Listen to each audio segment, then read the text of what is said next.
Before we start today's program, let us take a moment to chant the Namaskara, pay our homage to the Lord Buddha 3 times, and observe the 5 precepts and take refuge in the Noble Buddha.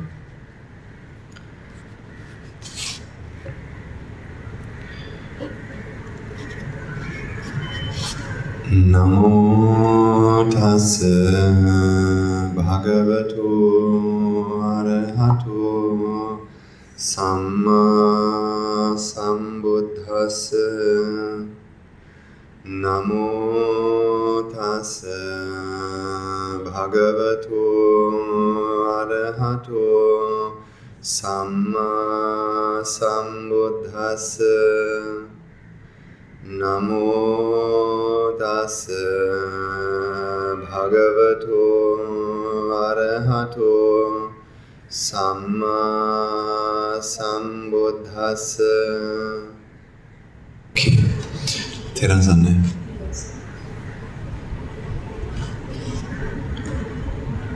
So usually we meditate towards the end of the 2 hours that we meet.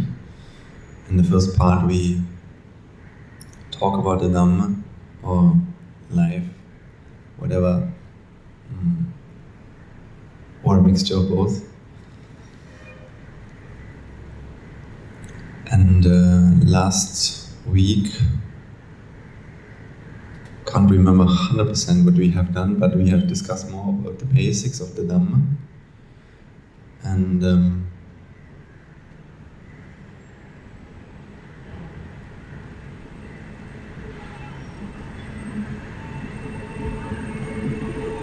I hope that you had, that you maybe, whatever you learned, whoever was there last week, took some time to reflect on these things and practice them in their lives.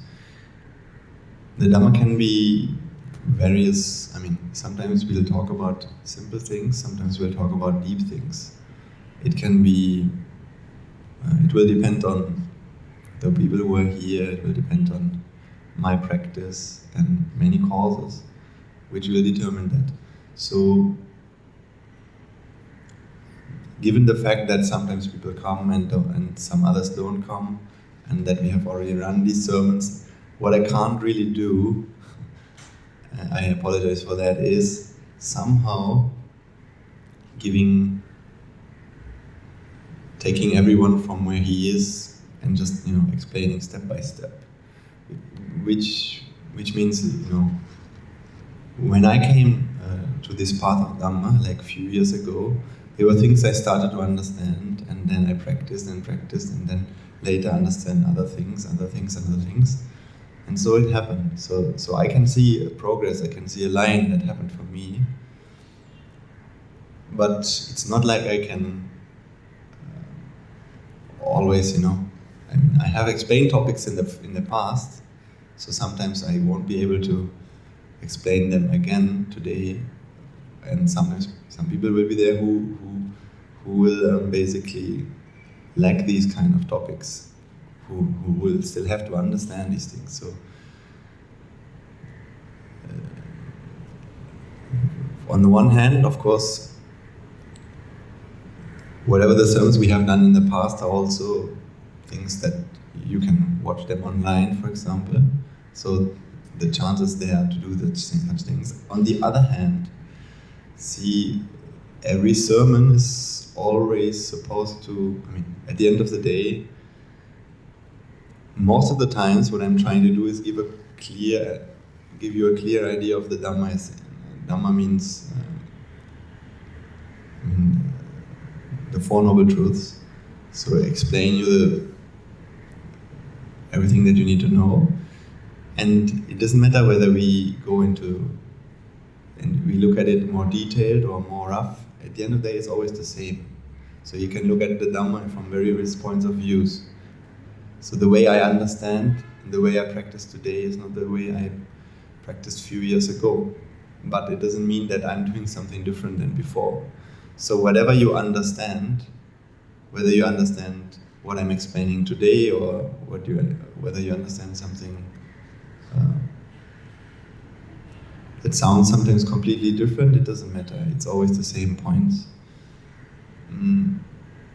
So that means it's not like Buddha never preached a sermon that only some people can hear and others can't.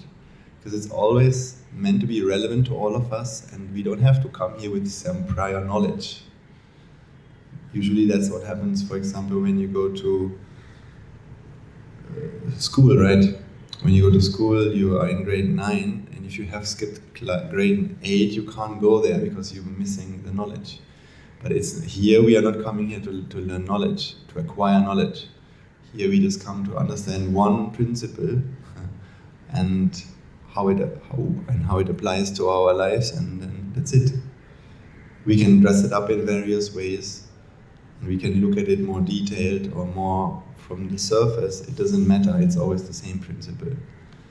And for that reason, I don't think that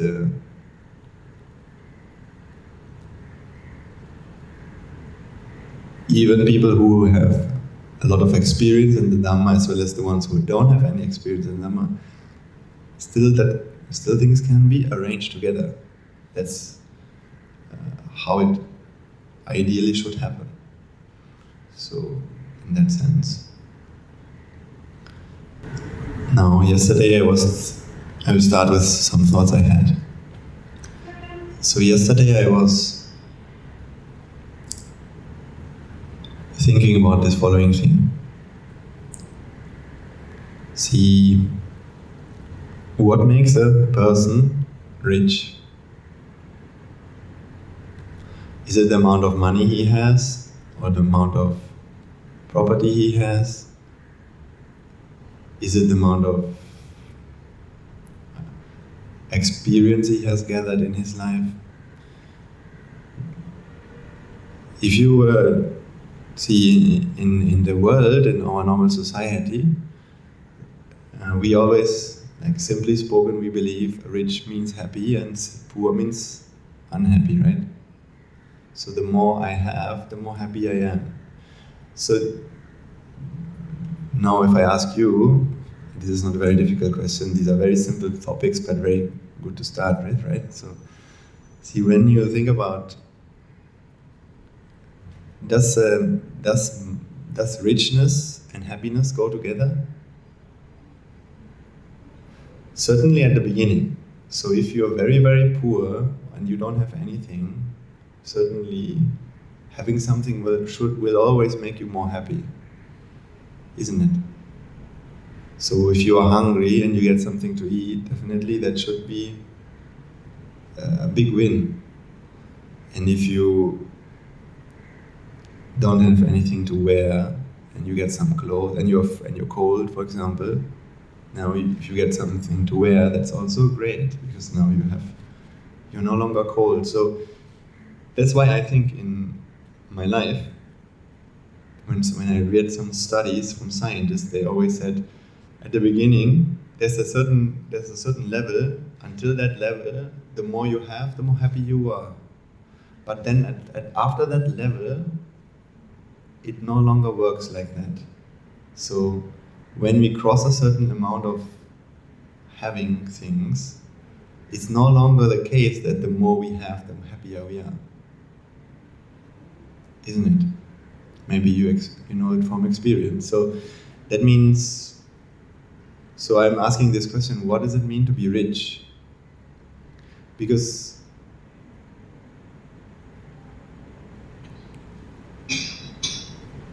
there are two kinds of being rich.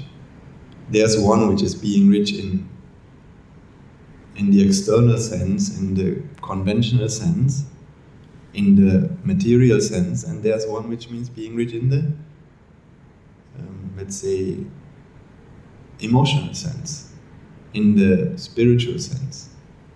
So for example, how about a beggar who has only 2 slices of bread, and when he's eating it and next to him there's another beggar, so not beggar, we should say a homeless person maybe. There's a homeless person who has only 2 slices of bread, and there's another homeless person next to him who has nothing. And then this man decides, okay, I have 2 slices of bread, why don't I give one to this other Mahathir, to this other homeless person? So, is he poor or is he rich? He has only 2 slices of bread. So in the conventional sense, he can't be rich.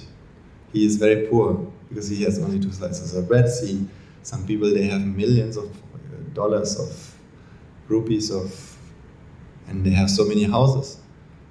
But when it comes to his mindset, the moment that he gives, when the moment that he is sharing or giving this piece of bread, he is someone who has something. Actually, he is someone who has more than enough.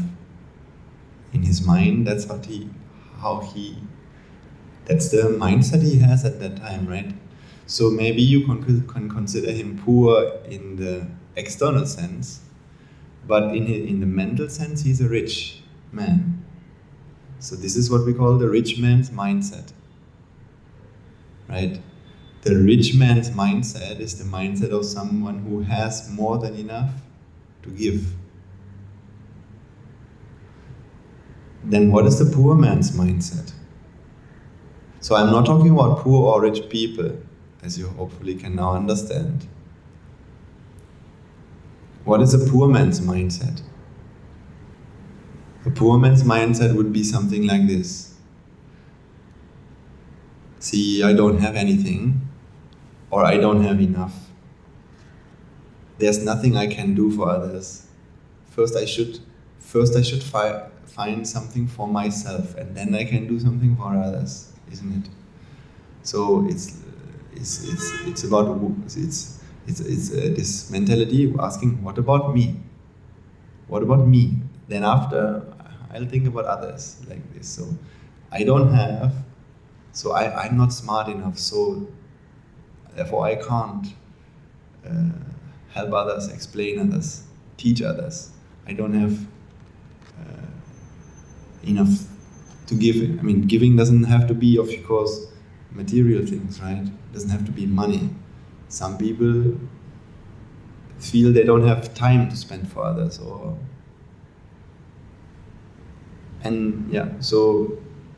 when we feel that we don't have anything to give, that's why we can't give. So this is the poor man's mindset. And that's usually very connected with desire, of course, as you might understand. See, think about the moment when we want something. So let's take a person who has so many apartments, so many cars, and whatever other things. He's so rich externally, and he's trying to even earn more money. I mean, nothing wrong with trying to earn more money, don't get me wrong. But when there's this strong wanting to have more than that, isn't it? See, whenever wanting happens in our mind, how does that make us feel? So the more we want something, the more we feel that we are lacking something, right? So the amount that we lack something depends on how much we want something else, what we don't have. Because the Buddha, for example, he didn't want anything, and he also didn't feel like he needed anything. So that means the more there's something that we want, the more we feel there's something we are lacking, the more we feel we can't give anything, because that's how much we lack. That's what we have to fix first. So this is the poor man's mentality, we could say. And so then you could say, concerning, if you're looking at people, so of course becoming rich is something that happens to us. Now we can also understand a little bit why that happens. We will be able to understand this more and more in the future as well, because actually these days in the monastery we sometimes talk a lot about that everything is energy and energies attract and things like that. Actually, we'll go there eventually, but for now what we can simply understand is mindset. The mindset we have attracts to us, right? So our mindset attracts other people. It also repels other people. It is an attraction force, our mindset. So then what? So then, given that, what do you think? So becoming rich is the end result of attracting wealth, actually, or not wealth. Sometimes it could be love. So you're attracting love. So it means you're getting love a lot. So you're living in an environment where people love you, where you feel comfortable. People care about you. So these are the things you are attracting. But does that not have a big influence on your on the mindset you're having? Isn't it? So the rich man's mindset is somebody who thinks, see, I have a lot of love to give. So let me share that love. So when you have that mindset, that's when we are attracting more and more love back to us, isn't it? As well as if I have more than enough to give to others, see, that's when I will get. So becoming rich is actually not a very, not a very random or complicated thing. It's just to understand. The only thing we have to do is develop the rich man's mentality. And then everything else will follow. So the rich man's mentality is not depending on what we have, it's just about how we think. Because that is the attraction force which makes everything else happen. Right? It's just as much as poor man's mentality is, see, there are rich people and they have the poor man's mentality. They are rich people and they have the rich man's mentality. So the richness we are today is because of the past, but the mentality we cultivate today will determine our future. So understanding that, we can use it. And you must be incredibly rich because you are not only materially comfortable, living a comfortable life, but also you are coming to places like these, where we are talking about the Dhamma, where we're talking about a happiness beyond material and,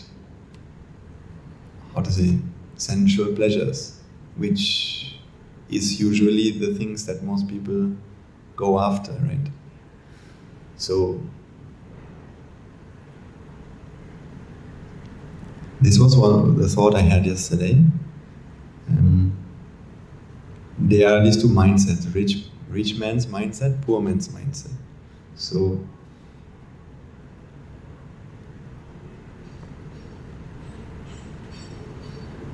we have to cultivate a rich man's mindset. Because we have both, of course. Some moments we are in one, some moments we are in another. But see, when people have this poor man's mindset, it could. So, for example, what happens when a beggar? It doesn't matter anyone.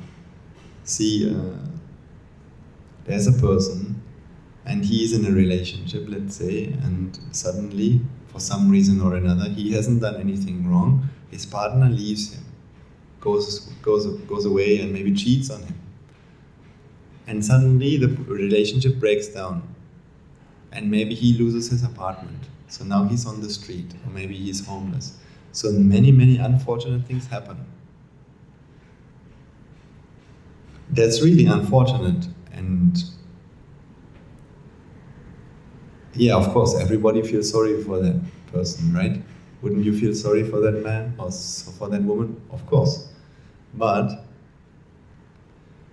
imagine this person, what he or she does is, I mean, yes, you can be sad and you will be sad at the beginning, but see, if you keep going to people and telling them, what happened to me, this happened to me, and now I'm here, look at me, please help me, or because that happened to me, now I can't do this.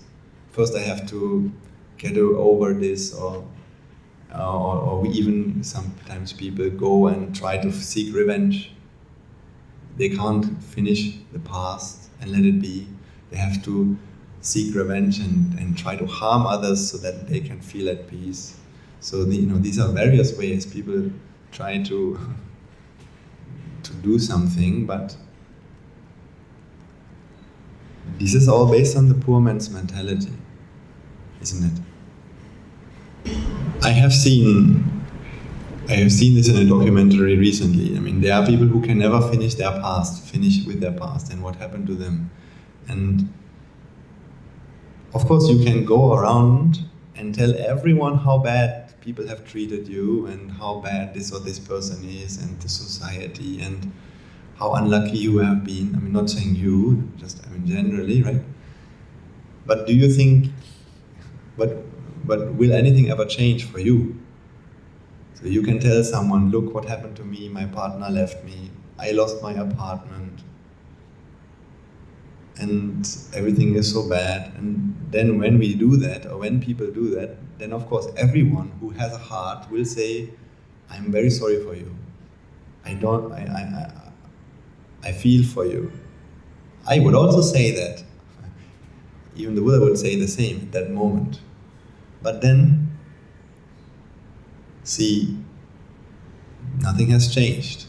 You feel good for a moment, but still, it doesn't change anything significantly.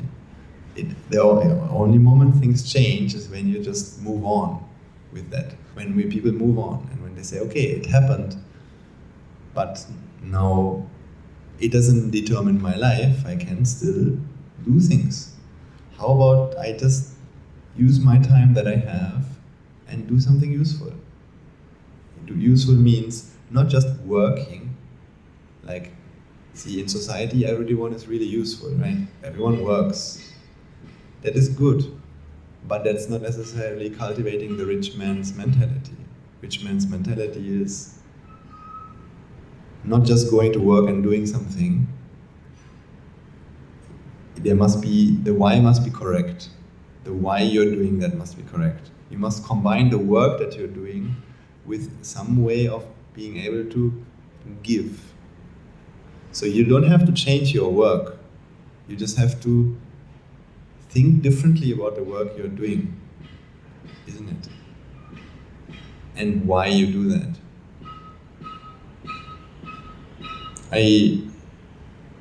And it's something which I came to realize yesterday as well. When I think about my own, German society where I came from. See, I always grew up and I took a bus every day to city center. I go to the shop and buy a bread, and there's a lady she serves me. The bus driver also serves me. And actually, I realized, see, there are so many people who have this good quality of, working hard, here as well as in Germany. I mean, there's so much goodness around you, but how little do I see? See, if I go to Germany now, just as an example, this is what I was thinking yesterday, I would go around and look at people working hard and I would say, sadhu, sadhu, sadhu. Working hard. That's a great quality. So I can rejoice in that great quality. That means I can be happy to see these good qualities. And when people have a lot, you can also rejoice in that, because that means they have given a lot. So you can be happy about that. See, that means we can fill our heart by seeing life in a new way. I didn't do that most of my life. It's not like I went into the when I was in the bus, I didn't take time to think about how hard is the bus driver working today and doing this service that I am right now able to make use of. Or even if I see a bus just, passing along, see, still he's doing a great service to the society, to others. That is extraordinary. So why don't I just appreciate that in my mind for that moment? That is something I'm trying to do now more than before. And that's really good, even on the path to Dhamma, to Nibbana. I mean, actually, it's helping a lot to change your lenses about the world.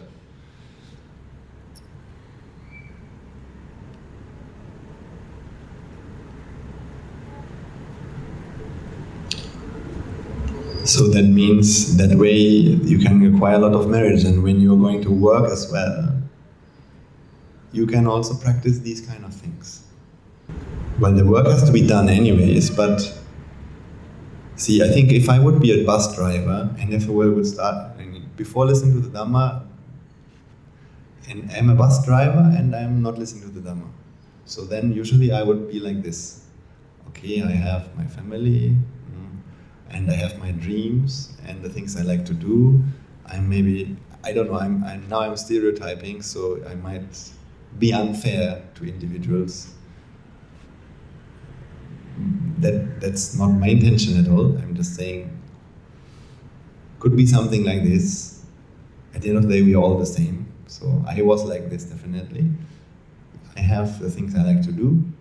Maybe my holiday in the summer or whenever. I'm looking forward for my holiday. Then I have the people I love, my family, children, and therefore I'm working hard for them because I love them as well. And of course I love not only them, I love many more people, but most of the time I just do that. And then I work hard, but that's really, really hard. Sometimes it's so exhausting. And the people sometimes can be very annoying as well. The clients, the customers can be so annoying sometimes. And now the company, they're always trying to save money. So everything becomes more and more efficient, and you have to be more and more faster and faster and faster. So today's world, where is it going? It's getting crazier and crazier by the day. Things like that would probably somewhere in between these thoughts I would have been. But see, after I started to listen to the Dhamma, I would have been more aware of what I'm actually doing. See, when this old lady comes in, instead of just another customer, and sometimes the old lady, she will be even complaining. Or sometimes the old lady will take such a long time to enter the bus and to sit. 3 minutes, and I have to be on time at 8:57. I have to be the next bus stop, so I will be late. See, now even an innocent old lady I don't believe any bus driver who gets angry for an old lady because she's not fast enough is a bad person, right? No one is a bad person.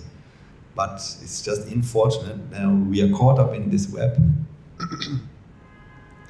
of having to be on time, having to fulfill all these things, and having our own things to manage.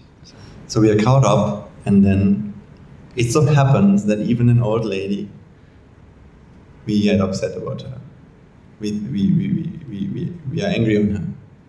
But we know that it's unfair to her somehow. But in that moment we can't think straight. So yeah, that would still happen to me even after I started to listen to the Dhamma. But I think at least I would have, really enjoyingly started caring about others. See, I would have enjoyed this driving the bus simply because of seeing what I can do for these people who are around me, right? Because they are also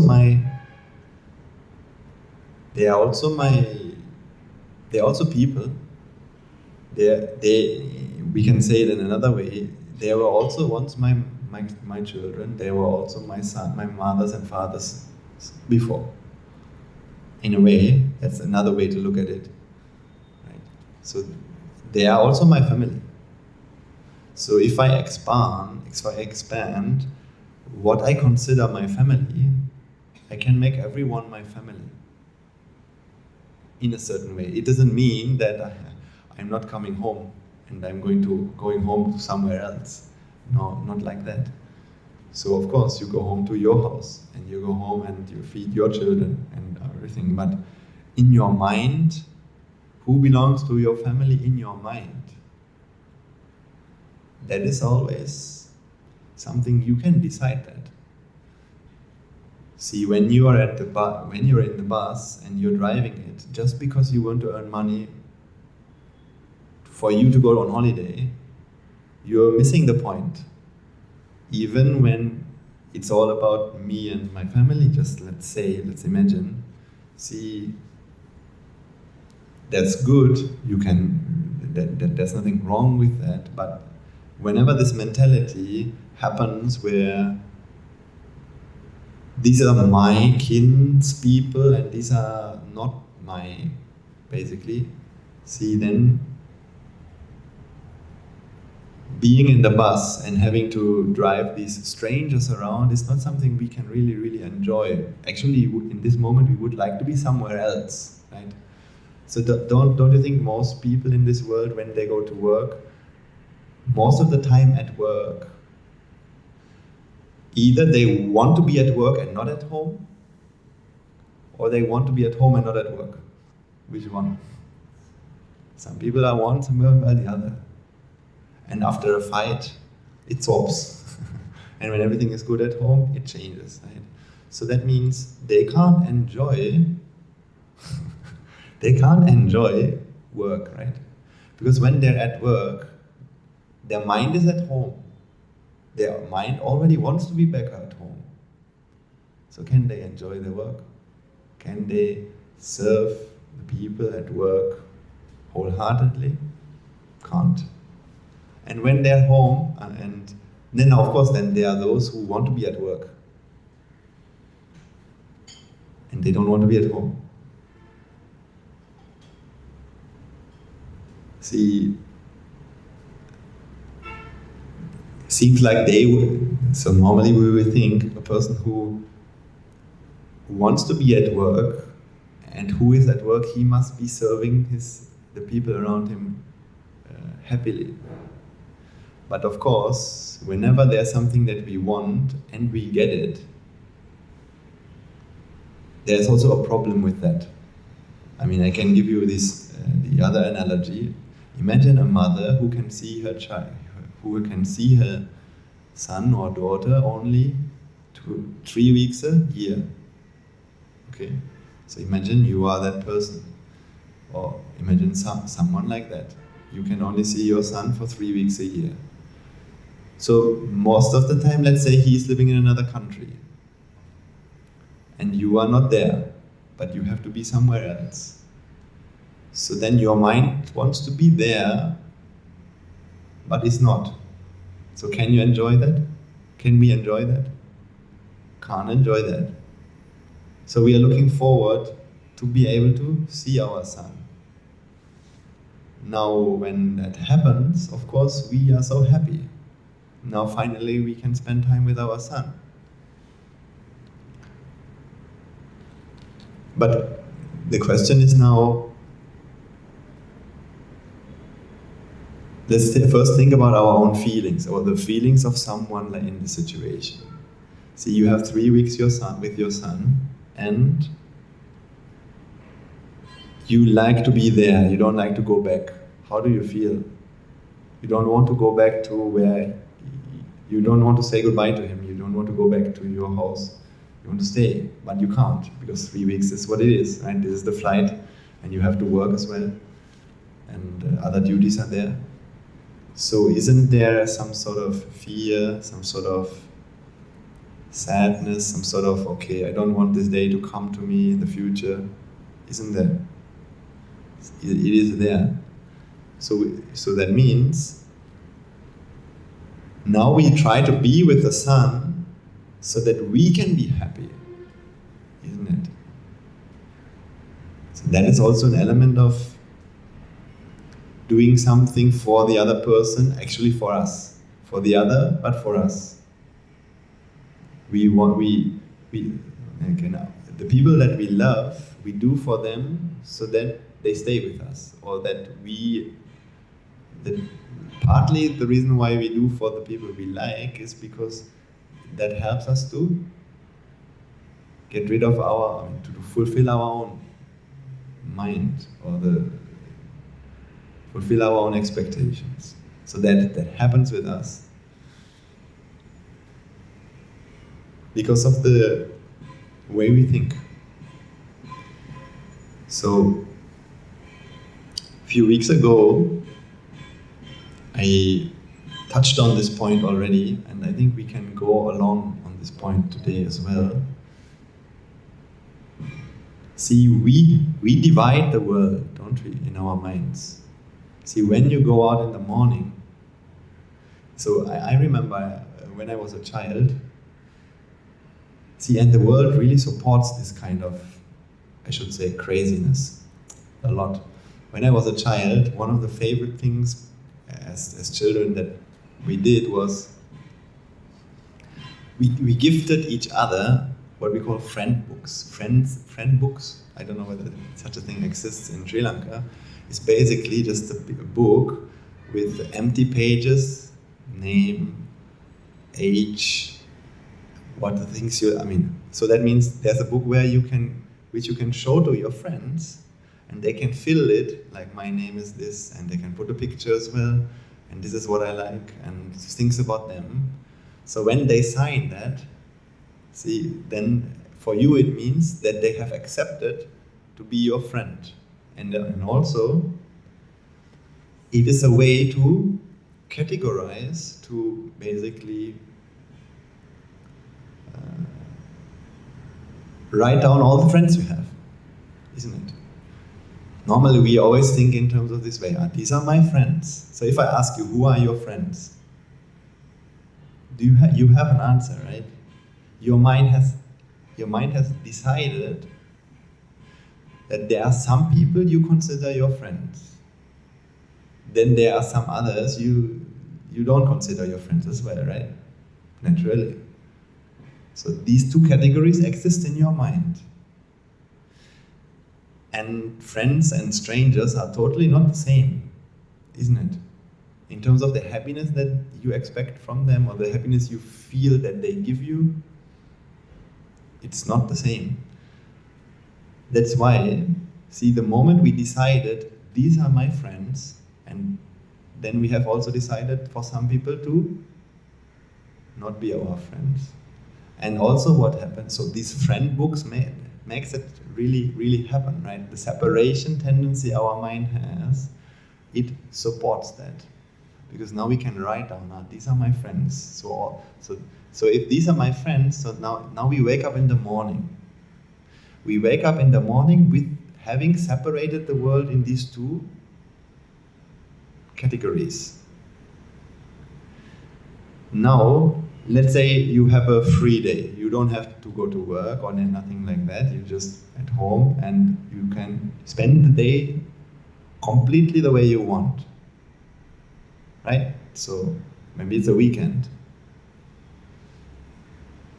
Now you wake up in the morning and your mind has already decided, unknowingly or knowingly, it doesn't matter. These things it's not something that you do intentionally. That's part of a deep disease of the mind itself that the Buddha talked about, which is called as jati, right?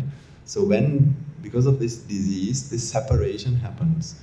Now, we wake up in the morning and there is this intuitive idea, as I have asked you, who are your friends? So you have an answer. I don't ask you to unfriend them, Okay, don't do that.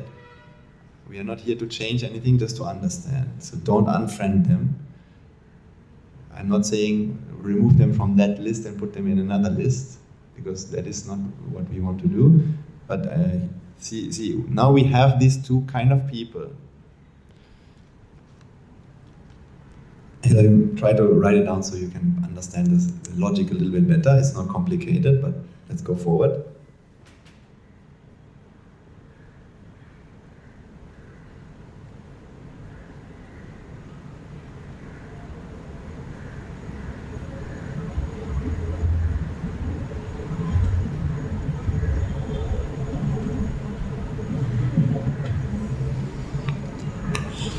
So when I'm saying friends, it could be friends and family, or loved ones and friends. All of this we just put into one box. And the rest. So the rest contains people like strangers. So when you look on the street, mostly there will be strangers. Then there will also be enemies, right? People we compete with at work, or where we had some conflicts in our past. Sometimes they went from here to there, right? Things happen, as you know. So now, the thing is this, and when we wake up in the morning with these two kind of categories in our mind, naturally and you can spend the whole day. If I ask you, what would you like to do today? What would you like for it to happen?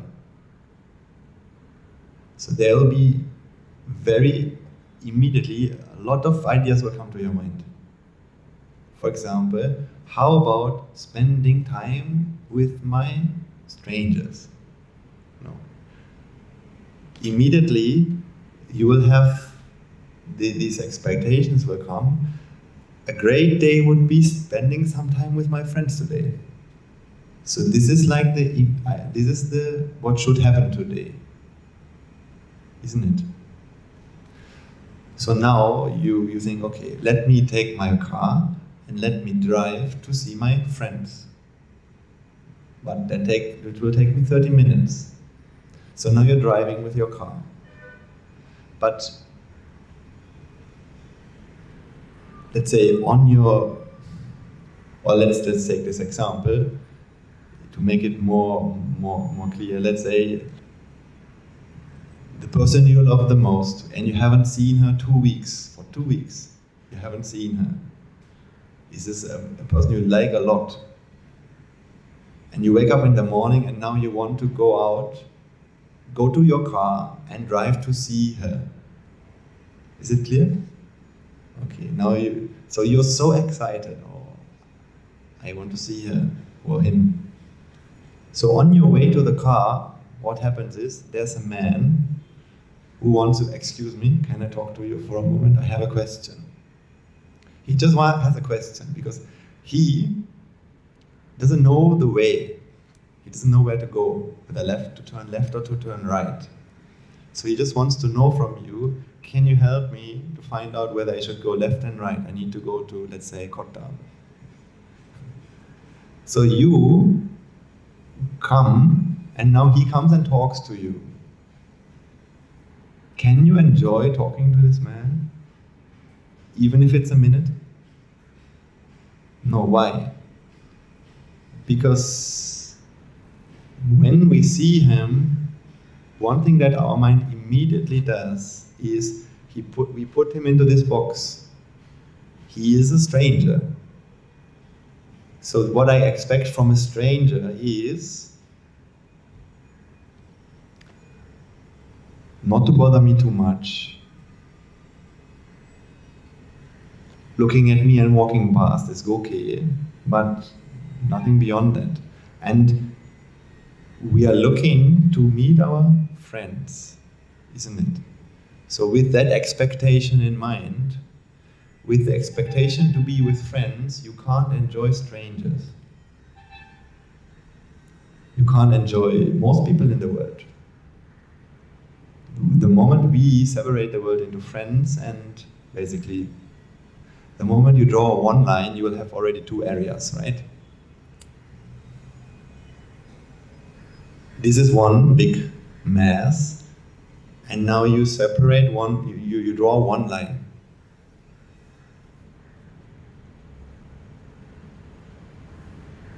And now you have friends. Now, of course, you have something else as well.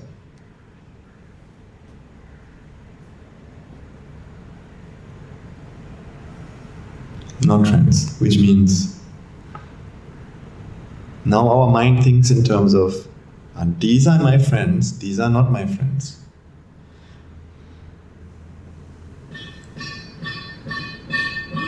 Now, first of all, let's understand one thing about it. Is friendship something real in the outside world? Can you, how should I put it? See, aren't there people that you feel are your friends, but they don't feel that they are yours? So the people that you call friends in this moment, when I ask you, who is your friend? Then you have some names. Isn't that something that you have decided to call them or to make them? Do they necessarily have to know anything about whether you want them to be your friends or not? No. Sometimes they don't even want to be your friends. Sometimes they don't know that you think that they are your friends. Sometimes, let's say, sometimes there's a person who helps you just because he's good, just because he has time to help you. But for you, it means a lot. And for you, you feel like, okay, now he's a friend, so I should have more of that. See, you decided to make him your friend, and now you decided that more of that should happen, but he never had any idea to become a friend of yours. He just helped you. He didn't want to become a friend of yours. See, that's what happens in our mind, because we decide to call people our friends and put them into this box. Because our mind loves one thing more than anything else, which is boxing. Separating the world into different things of very different character. They are friends and not friends. But the Buddha didn't feel like that. For the Buddha, everyone was part of his family, which in his I'm talking about his mindset now. Yeah? In his mind, everyone was part of his family. And that doesn't mean that he goes home to another mother in another apartment. I mean, it's not, in today's time we have apartments, right? So just because, see, as a monk, what am I supposed to do? I am supposed to cultivate a mindset where every, let's say, everyone is part of my family, which means you are my mothers and fathers, just like my biological mothers and fathers, no difference. In one way, you have been my mothers and fathers in the past as well, in the samsara. That is one way to look at it, but I'm talking about more than that. Even if you haven't imagined, then still you are no different to my mother or father biologically. This is the mindset the Buddha asks me to come to, or not to come to, but this is where we want to go mentally. But does it mean that, see, when every Sunday evening I call my biological mother and talk with her for 1 hour, does it mean I should do that with every woman in the world? I don't have even the time to do that. My time has only 24 hours per day, so I can't do that. So should I calculate the number of women over 50 in this world? Let's say there are 3 billion, let's say 300 million, and give them each exactly the same time, each of them 10 minutes, 2 seconds. Is that love? No. Why? Because I think most of them won't even want to speak to me. I'm no one to them. Why should I want to speak to them? So is it love to ask them to speak to me? No, actually it's love not to speak to them, because they don't want to speak to me. So therefore I love them. I love them just as my mother by not speaking to them. And the same love I have to them, which expresses in not speaking to them, I express in speaking to my mother, because she expects that of me, just because of the convention. Right? If the convention would be different, then the action would also be different. But the convention is such, and therefore we do. So what I wanted to say is, mindset and actions are not the same.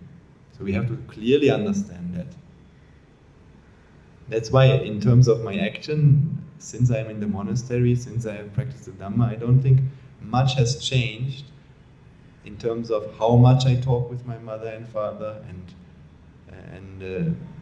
how we deal with each other. Yes, okay, yes, now I became a monk, so that means it's not like she can just come to me and hug me in the middle of the public and so on. Nothing like that.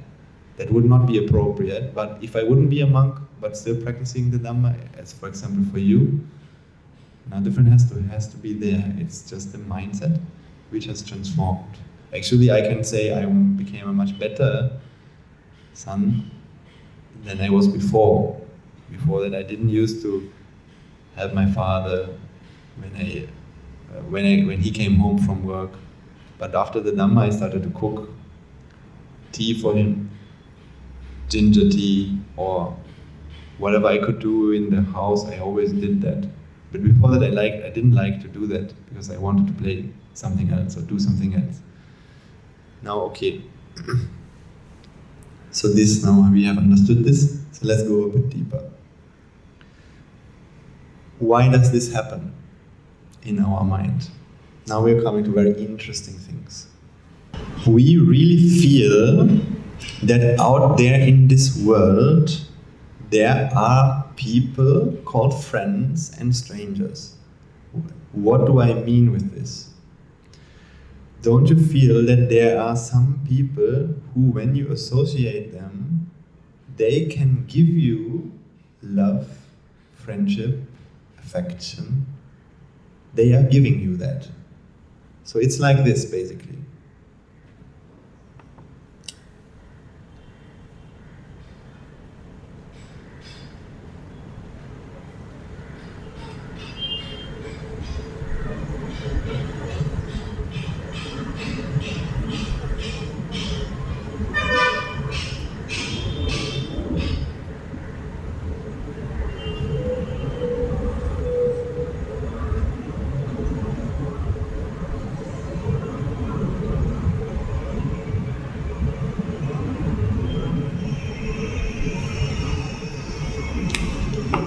It's a little bit like that. So we feel, this is how we feel about the outside, or actually the world. We feel there are people in this world outside of us who they can give us love, affection, happiness. It's something which they can give us, so it's within them. So they are a source. So last week we talked about this concept of sources as well. Now we're talking about it again. It has a lot to do with Anicca, actually. It's all about Anicca here. But now we're talking about Nicca. So this is what we call Nicca. Nicca means fixed mindset. Fixed mindset means sources exist. We'll talk about it more. But see, so we feel love is an entity. Love is something that has a source. There are people in our lives who we consider sources of love, sources of friendship, sources of happiness. And there are also people in our lives which we consider sources of disappointment, sources of frustration. Isn't it? We feel that all these things, love, friendship, pleasure, affection, disappointment, frustration, they come from the outside world, from people to us. They are sources of these things in the outside world. And because we feel like that, now that means we have these categories, because these are the categories. So there are people there are people, and they're carrying love. that they can give to me. So that means in our, if I ask you, is love something that can be is love something that you trade like money? Now you will say, no way, Swaminathan said, never. Love is something holy, we don't trade it like money. Money is something we trade, yes, because we do economy, right? So for example, I give you this and you give me that. That's how the economy works. But love doesn't work like this. But the funny thing is, actually in our mind, it works exactly like that. The way we think about it until we realize about the Dhamma, what love actually is. We feel love is something that goes from one person to another. So that means I can, and this is where a few weeks ago where we stopped a bit, where we discussed this point already to some extent, that love can be given to others. We feel like that. So I can give love by holding hands. Or I can give friendship by holding hands. So that's why some people say holding hands is a sign of love. Some people say it's a sign of friendship. So which one is it then? Does it mean friendship or love? I gave this example when I was in Turkey, and there was a man who was holding my hand in my age, because he considered me his friend. But I thought holding hands means love. So when he held my hand, I was very irritated. That was something created in my own mind, wasn't it? The irritation. We create these things on our own mind. They are none. And he was just, so what is in holding hands? What if you take your hand, if I take my hand and hold another person's hand, see, when you look at it from the scientific point of view, these are just proteins or cells, and they are coming in contact with other proteins and cells. Is there something called love which flows out from these fingers to the other fingers? No, there's nothing like that. But why do you feel like that? Is the question you should ask yourself. Don't you feel that there are people who love you? Yeah. Okay, how do they do that then? How do they do that? So now think about what your mind tells you. They do that because sometimes let's say the dishwasher, or they clean the dishes, isn't it? Yeah, they clean the dishes, all right, that's what they have done. Or sometimes they say, you're great, you're very great. They say that to me. That's how they love me. Okay. So then what has come? So let's say I'm telling you, you are great. I'm not faking here. I mean it. So what has traveled from this mouth to your ears? Sound. Sound or sound plus love? Sound. So, or have you seen love travel through here? Can you measure love in the air? No, love never travels through the air. The only thing that travels through the air is pressure, or we can say vibrations. So, however that you can realize this only sound traveled from here to you. I said you're great, and I mean it. But you receive two things, but I only sent one thing. There's something not matching here, isn't it? You receive two things, but I only said one. You hear the sound I say, okay, but you also receive the love, but that never traveled through the air. So then we must conclude that it never came from anywhere. At least it didn't come from here.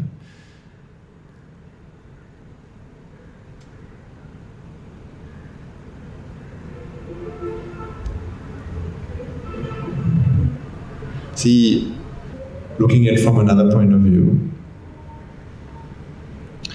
we know that, we'll talk about it more in detail in the future, but since we have studied a little bit of science, all the experience that we have, that happens with us, actually experiencing is a process. Experiencing happens. Where does this experience happen?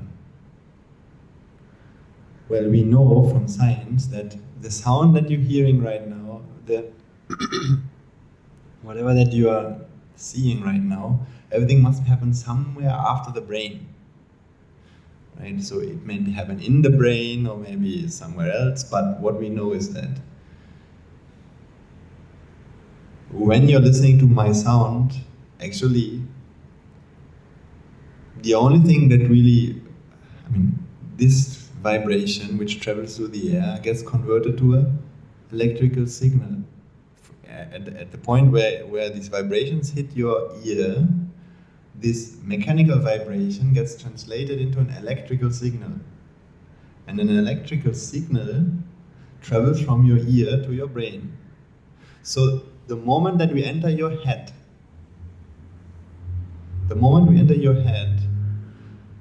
only thing that ever travels is electrical signals. No sounds, no colors. In your head it's dark, isn't it? And if I would look into your, so see, although you're seeing these colors here,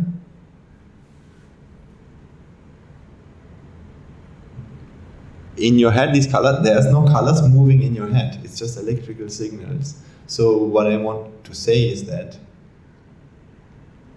if all that comes to create the mind and our experience is electrical signals, see, electrical signals are just that. I used to think, before I came to realize the Dhamma and what this Hetu Paticca Sambhutang, it's Anicca, right? I used to think that nerves can carry colors. I used to think these nerves can carry colors and sounds and love. I don't know, I used to think love is something that others give me. That means they should travel along your nerve. But the thing is, these nerves are just nerves. They are nothing more than that. It's a bit like, so how can we prove that love can't come from the outside world? Well, for me, I would simply go and use the hammer, which is the hammer which kills it from the beginning, which is to realize that, now in this case, to realize that not even colors, not even sounds, taste, smell, these things don't even come from the outside world. See, even when we're hearing this word, you are great, see, first we hear the word, you are great, and then after we hear, we feel loved. But if the sound, you are great, is not something that I have, it doesn't come from here, it's also created in your mind. When causes come together, it's an effect. So you have to learn about this concept. So when we are talking about dukkha actually means, maybe you won't believe me for now, that's okay, I'll try to prove this to you. Dukkha means, not dukkha means effect. And when the Buddha explained this concept, Hetu Paticca Sambhutang, which means causes come together and manifest a result and effect, then causes means anicca. When they come together and result and manifest an effect means dukkha. The effect, and everything in this world that you see is an effect. So let's try to understand what is an effect. Then you will understand what I'm trying to say about love.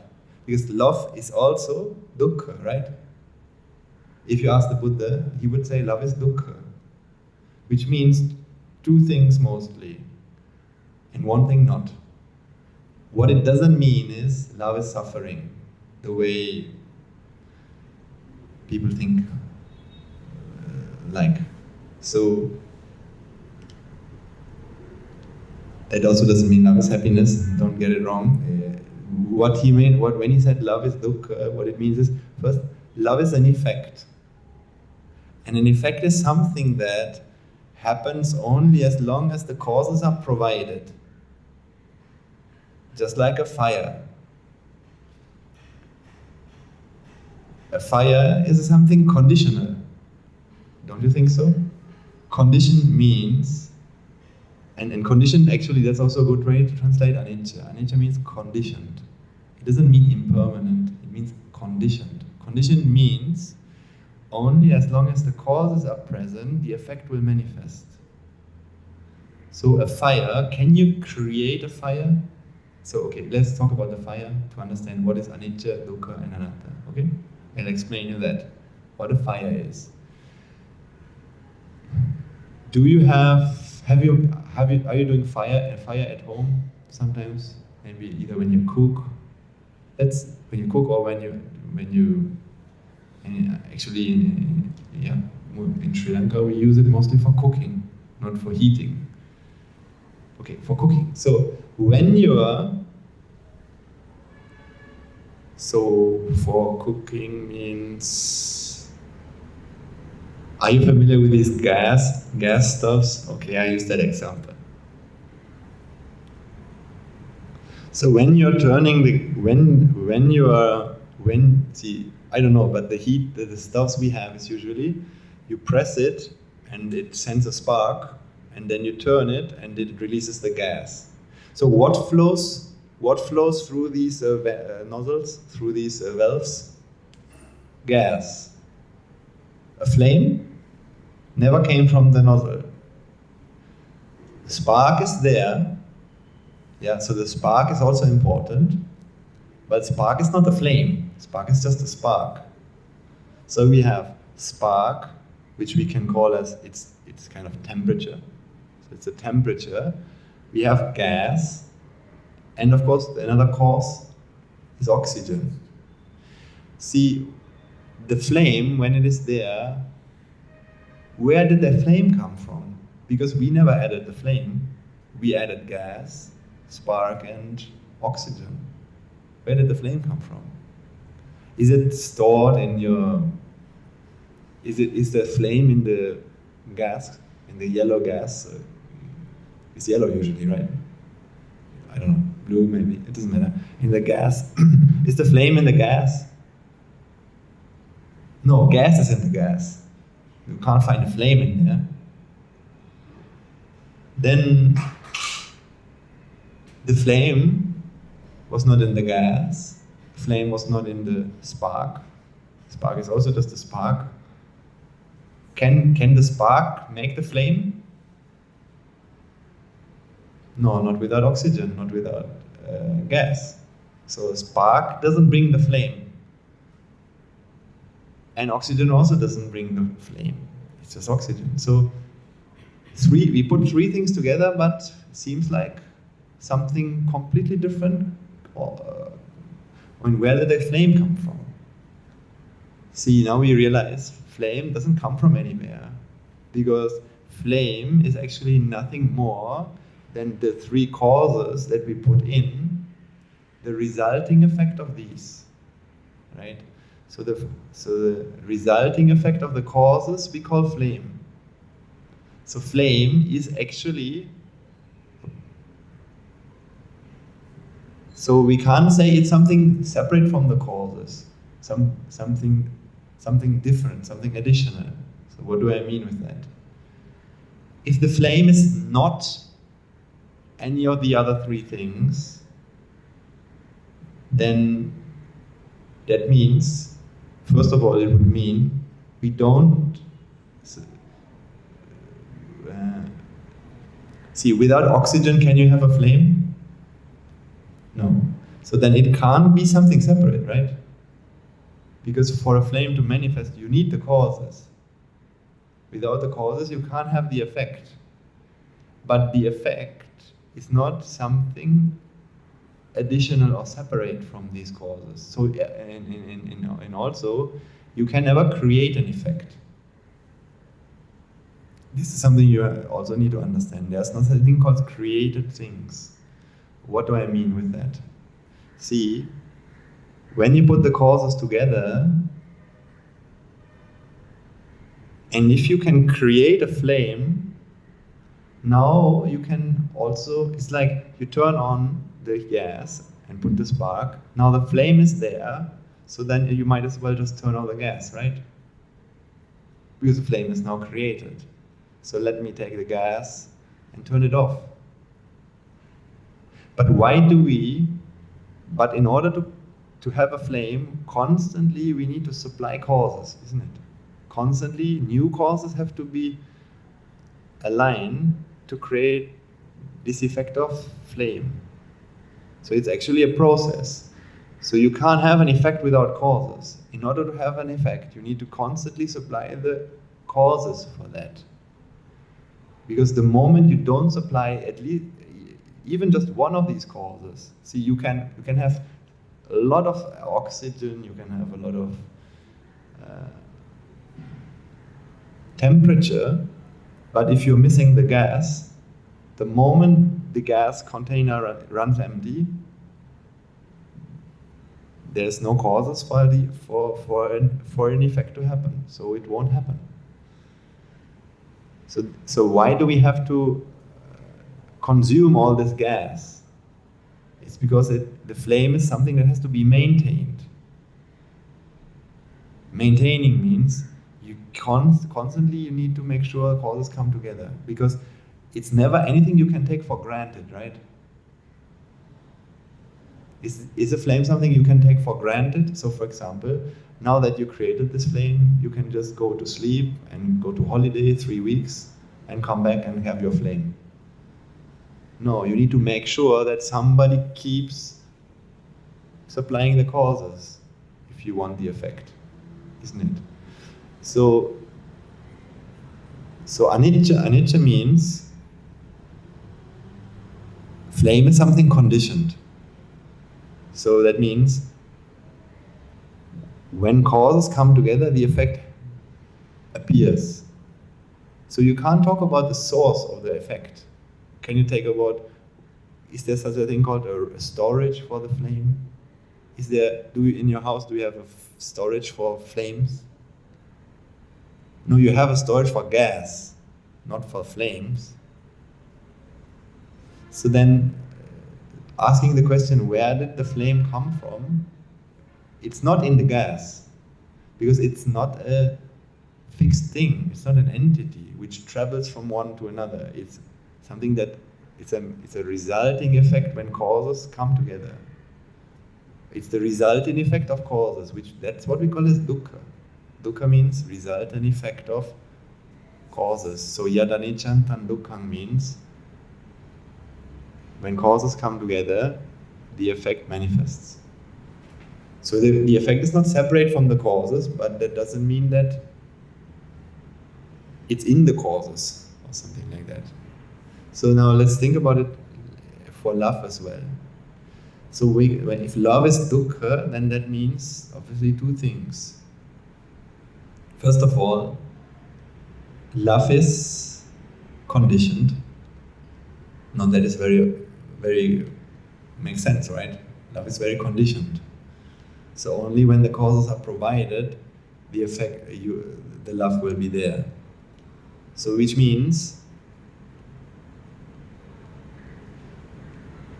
something that we always actually, what we are actually looking for is love that we can own, love that we can have, love that we can experience, and now it's with us. But what we end up finding in our lives all of the time is the constant effort to maintain so many things, and love is one of these. See, the love that you experienced yesterday, where is it now? It's not something you can just have and now it's yours. So if you want it now, you need to bring together the causes now. So that means maybe you have to convince other people to like you, or I don't know, you have to find a way to feel it, which means you have to bring together the causes. And in a relationship as well, these things, see, you always need to maintain the relationship with so many things. If you want a certain specified outcome called love, you can never take it for granted. Just because somebody loved you yesterday doesn't mean he will love you today. Or that he loves you. He loves me. See, that's again something we have concluded. He loves me. No, what you have experienced was not, what has happened is not that somebody loves you. There was an instance of love. An effect of love happened. Right? See, that's the trap sometimes people fall into. Sometimes there's a man or a woman coming, I love you so much. I love you.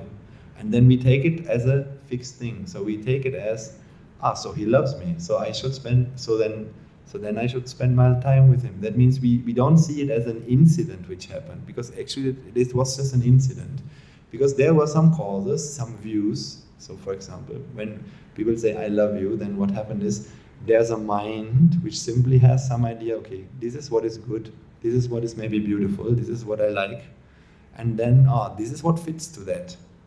And when these things come together, a moment or an effect called love manifests. That's it. That doesn't say anything about the future whatsoever, right? But, so that means if one of the causes change, the effect can be totally different. So if tomorrow the views change,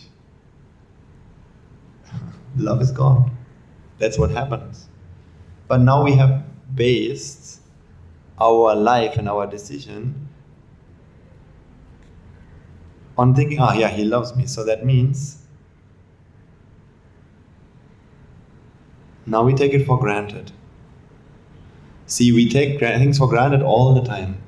Best thing is, this is only the example I have in my mind because it helps me a lot to realize about Anicca is, see, the moment we marry someone, I mean, it's just an example. It happens in many, many ways. I will give you another example later.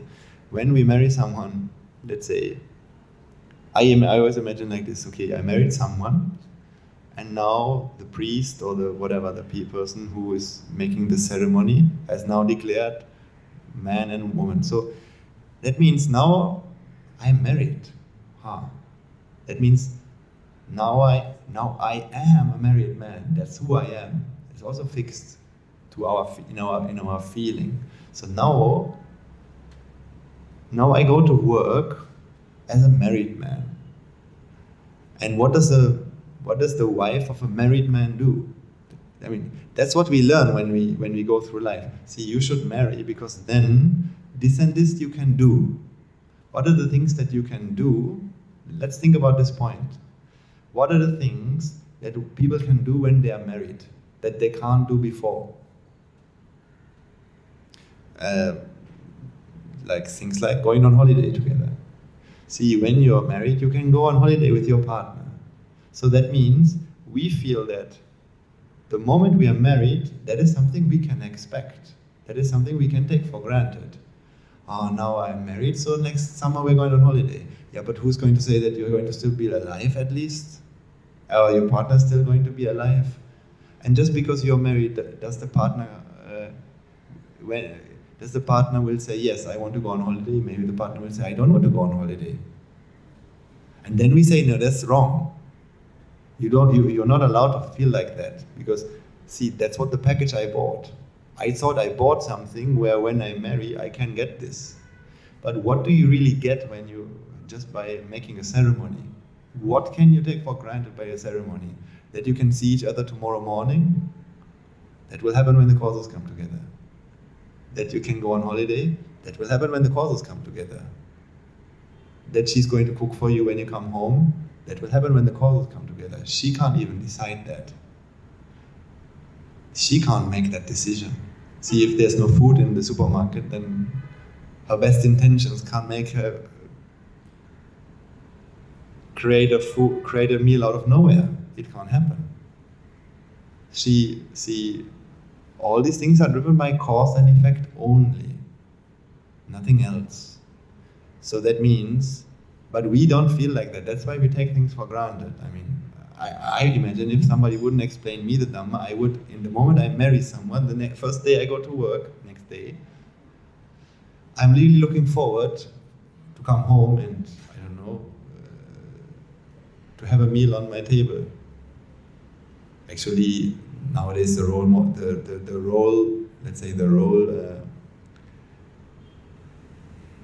images in our German society is much different. I would never able to expect that. If I would expect a meal on the table, I would get a slap only.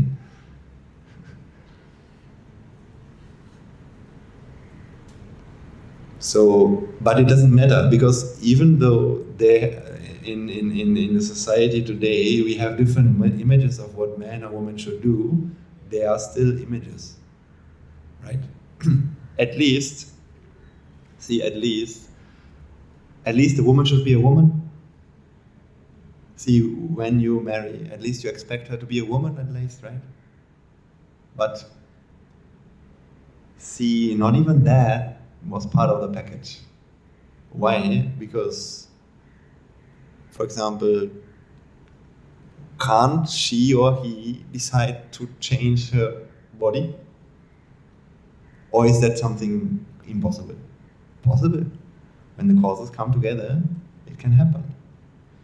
Therefore, we feel cheated when that should happen. Imagine I marry someone and 2 weeks later she decides, I want to be a man. I'm not saying things are possible, right? Which means this body here is only a woman as long as certain causes are there. You can change that. You can rearrange and create a different effect. So then it's not intrinsically anything again. It's not intrinsically a woman. So that means now I feel that's not part of the package. So see how even this subtle expectation that I am marrying a woman or a man, that is an expectation we bring to that situation. If it is not that she or he will cook for me tomorrow evening, because that's now what I can take for granted due to the fact that I married her. Now she will do that for me. We feel because I'm married, she will do that for me. Because I'm married, we will go on holiday together. Because that's what people told me. That when you're married, you can do something. Then tell me, what can we do when you're married? I mean, what comes with the marriage? Exactly nothing intrinsically. I'm not saying nothing has happened. The ceremony has happened. A different environment was created, but nothing. It's like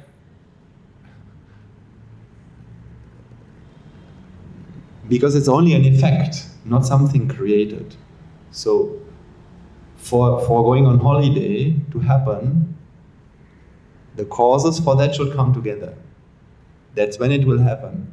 Nothing else matters. See, and that's what we have to understand. Otherwise, we'll run into these traps. I mean, this principle is very deep. So let's come back. So now that we understand, flame doesn't come from anywhere. Flame is a coming together of causes. The light, this light that you see here, or these colors. Look at the TV. The colors that you see. Where did they come from? Were they somewhere in the hardware, in the electronics, in the circuit, in the electronic, in the electricity? Is there a reservoir of colors in the TV?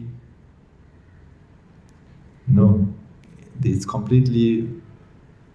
I mean, maybe the redness that you see there It's not somewhere in the TV and it's being pulled up from the storage. It's also a manifestation.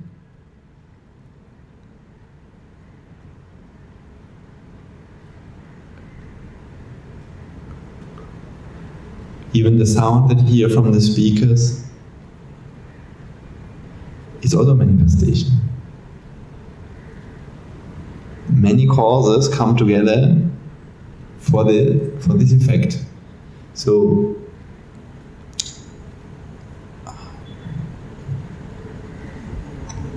see, when you have the AC. See, when the AC is working, it's getting cold. Where does that coldness come from? Is it in the engine, in the electricity? No, it's also a resultant effect. So love, so wherever the causes come together, the effect manifests.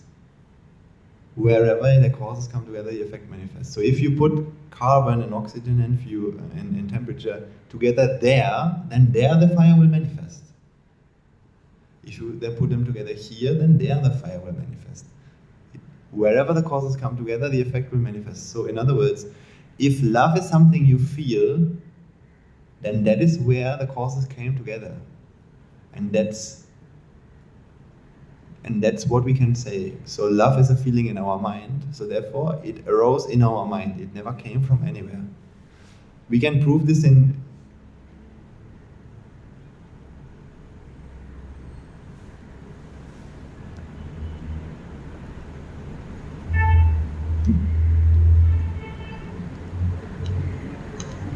see, usually, this is one way to prove it.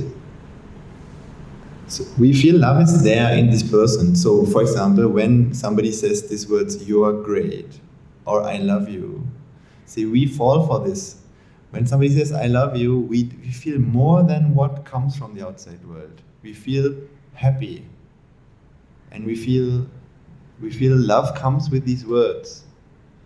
But we don't understand that words are not carriers of love or disappointment or accusations. These things, haven't you had situations where somebody says, I gave this example the other day. If you are upset and your partner comes to you and touches you on the shoulders, you feel irritated by that, right? So did he irritate you? You are upset about your partner, but he doesn't even know that maybe. And now your partner or whoever, another person comes and gently touches you by the shoulder. You don't want to feel that closeness. So you feel this irritation happened. But where did the irritation come from? From his touch. Can't be. Because if your mood would have been different, you would have liked that. But that's your mood, that's not the touch. So your mood is also one of the causes, just as much as the touch is, to create this resultant effect called love or irritation. So irritation is not ever anything that comes from the outside world, just as much as love is not. Right? Having understood anicca and dukkha and anatta. So anatta means, now let's come to talk about anatta. Anatta means, now if love is an effect and not something created in this world, then we can't talk about something unique. There's nothing called a unique thing called love. Right? It's only a process. So the process of some causes, but there's nothing unique in this world called love. Which means love is not an entity that exists in people, so that means actually there are no friends or enemies. Better to say, let's say like this, what exists in this world are words. I can tell you words, but I can't tell you words with love or with words with accusations, words with blame. See, blame is something you feel. Love is something you feel, but it's not coming with the words. Words are just words. So now, actually, the world out there, this world is totally the same. Anatta means something like it is the same. Everywhere is the same. There's nothing special in this world, nothing unique, nothing separate. These are all creations of our mind, because the moment we feel love is something that comes from the outside world, we feel there are differences in this world, fixed differences, but such a thing is not true. And whenever we feel this, the world is separate, now we feel, that's called atta. And that is what we feel. We feel there are sources of love. And there are also other people who are not sources of love. Now this is separate, or atta. But actually the reality is, people exist, for the purpose of this argument, people exist, and love and ill will are just effects. Love, ill will. So when we realize, and this is something you need to realize, that love doesn't come from the outside world. It's something we feel, because this is where the causes come together. Actually, see, you feel loved when somebody does something you like. So we all grow up in a society where we learn in the books and in the movies, this is how love looks like. That's what people tell you. See, when we say the love movie, when we see love movie, actually there's not even a single drop of love that happens in a love movie. People hold hands, but where's the love in holding hands? It's just holding hands. Holding hands is just a contact between matter, just as much as, who decided that hands are so special that when you hold these two things, that it is love? But, I don't know. Different ways of holding each other.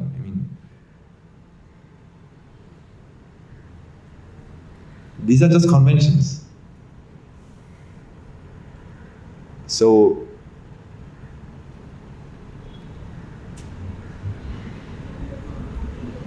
but we learn and we grow up being indoctrinated with this idea, this is what love is. Love means somebody holds your hand, somebody does this and that. And now we learn this.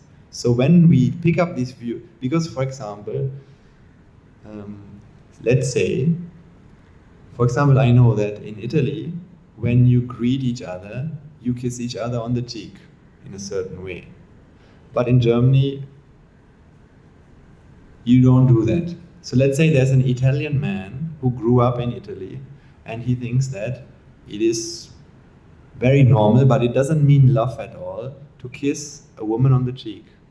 Not really kiss, but just cheek on cheek, how to say, I don't know. So then, this experience happened to me, or when I was on my exchange here in university, I experienced these kind of misunderstandings.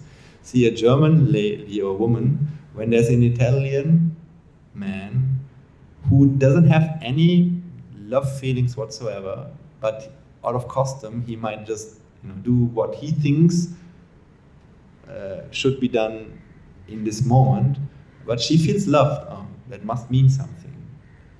And that's just what she thinks, because that's how she interprets the situation based on her cultural and all these kind of views that she has gotten. See, that's why every culture has its own conventions of what love means. That's why if somebody comes from the jungle and he has completely different things. So first you need to find out, so in order to love someone, so what is one of the ways to love someone, to make someone happy? First you need to find out what does he or she like, right? Because you can't find something that makes everyone feel loved. For example, if your partner or whoever, your friend, likes to listen to rock music, if you give him a CD of rock music, he will feel loved. because that is something he likes. But imagine you are the partner of this man, and instead of rock music, you buy him pop music or maybe traditional music. He'll feel offended. But does the offensiveness come with the CD? It's just a CD. So see, these things are created in our mind, nothing more. The other day I was thinking about,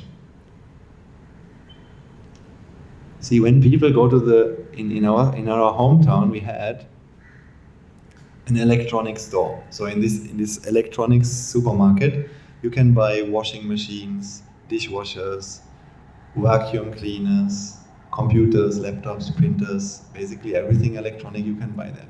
And you can also buy CDs. And there are so many CDs there. And I remember going there, looking at the CDs, and I remember seeing other people, and with my friends we would talk about, look, this CD sounds really nice. You should listen to that CD. See, let's think about it from the point of Anicca. See, when the Buddha would look at this, he'd feel like, I don't know how he would feel like, but he would see how much imagination is happening. See, you're looking at a CD and you're talking about how it sounds like. But what you're seeing in front of you is a CD. A CD is just a plate of plastic, or let's say some kind of polyethylene or something. Is there sound on the CD? Is there music on the CD? It's just a piece of plastic. But we feel the music is on the CD. But we don't realize that music is the combined effect of CD player.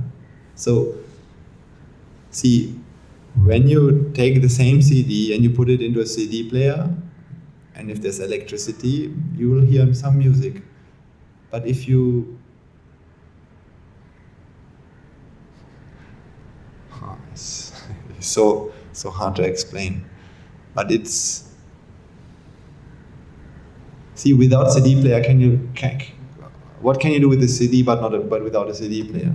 So when you listen to the music, we give credit to the CD, right?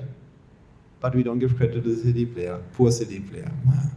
But without him, nothing can work. Come on. So we always feel everything has a main cause. Everything has a main cause. For example, the music I hear comes from where? From the CD. But in that case, why do we need a CD player then? Or the electricity? Or your ears?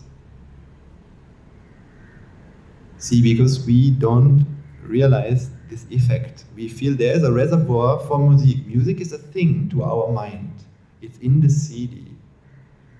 And when I put it into the CD player, then the music will jump out of the CD into the air. It will travel through the air into my ears, along the electrical signals, into my mind, and I can hear it. All of this is imagination. So the music starts. I can't say it starts because music is actually a process. Music is a process. So music is a feeling or a perception created in our mind. So music starts only in yourself, not before that. There's no music traveling through the air. But we feel like that. I mean, so when people talk about, look, this is a very good, this sounds really good. They're talking about the sound of a CD, but CD has no sound. CD is just a piece of matter. So we give credit to one cause. See, even right now, if we're talking about this sermon, let's take the sermon as a dukkha, so not as a suffering. The sermon is also a dukkha, which means it's an effect. It's an incident that happened, right? Who did the sermon? From where did it come from? Who created it? Who is the owner? Who is? I mean, we feel there's an answer, isn't it? There is someone who gave the sermon. The monk, Swaminatha, did. See, the thing is, the things I said today, the examples I gave, if I exchange all of you and put another crowd here, I won't say the same things. I won't be able to say the same things. It's not up to me to decide what I want to say. It can't be. Because you are also a cause for this. Not just this, there's many more things. See the AC also. If the AC wouldn't be here, I wouldn't have given the example of the AC, maybe. That thought would not have arisen into my mind. So the AC is also one of the causes for the sermon. But we give credit to the Swaminatha only. So we cannot feel that a sermon is happening. Sermon happens because causes come together. There's no doer. The last example to think about is, I don't know whether I gave it. This pen, can this pen write? Yes, of course, obviously. What a question is this? So yes, of course, Swaminatha, this pen can write. Good, now if this pen can write, shouldn't I be able to write into the air as well? Can I write? See, why does it not work? It should somehow work, come on.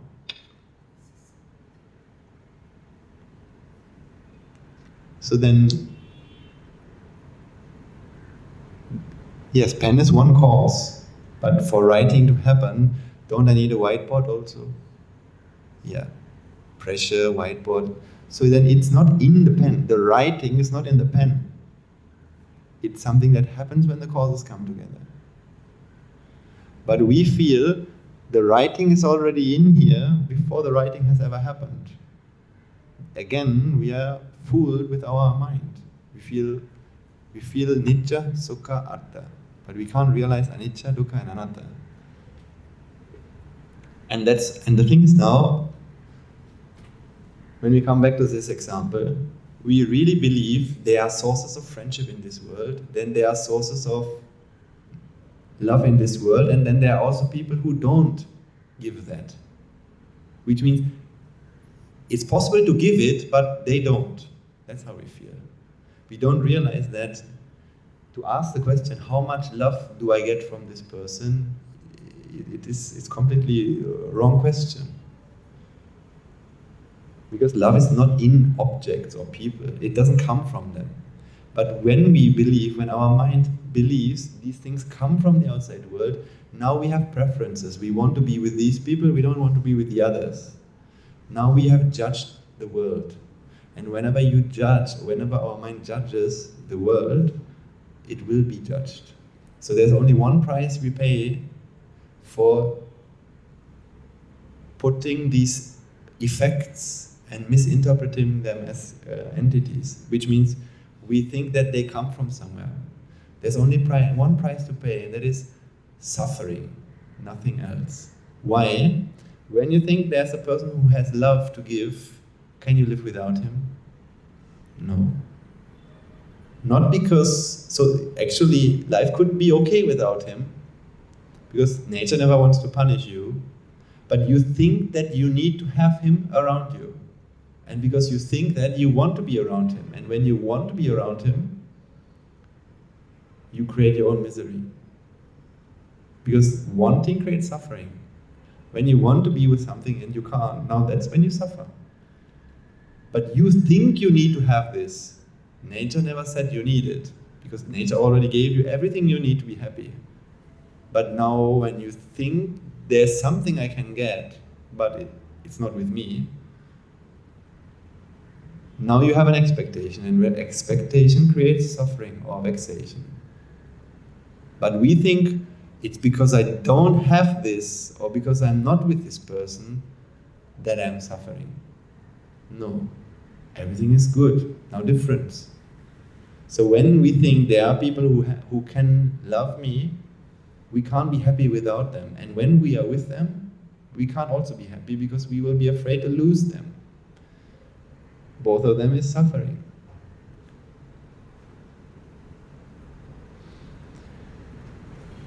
And also, we judge this person B. Look, so see how plain is this? Person B is so plain. Nothing. He's not an enemy, it's just a stranger, right? A stranger is like, a stranger to us is a person who doesn't give love, but he also doesn't give any trouble. So we say, he's neutral. So there's also a judgment. Whenever we walk around, because our mind is constantly, with a huge effort, separating like immediately everything into these boxes. So stranger, that means we have judged. He is someone who doesn't give love and doesn't give any. So he's not important in my life, but he's also not bothering to me. So that's what we judge this man too. So that means if he oversteps my range of what he should do, then he makes me suffer. So if the stranger comes too close to you, you say, what are you doing? That's not what you should do, not what strangers do. But actually you decide that this is a stranger. Imagine that you get sick and you are in coma for 2 months, and let's say for a few months, and after that you can't remember anything. So imagine, and now your husband or your wife comes to your bed and he's coming very close to you. Sometimes he's holding your hand, and you look at him and think, who's this man? What are you doing? So see, nothing has changed about the outside world, but you,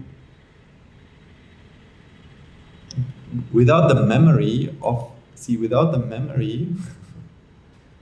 you wouldn't even be able to see. Without the memory, the person next to you, which now you feel is your wife, would be a stranger to you. Which means you create her as your wife.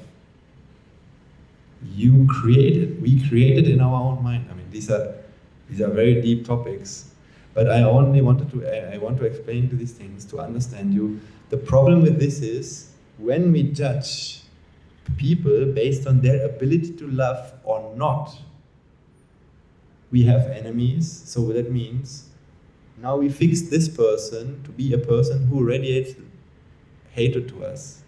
It becomes a self-fulfilling prophecy, because now we don't want to be with them. When we don't want to be with them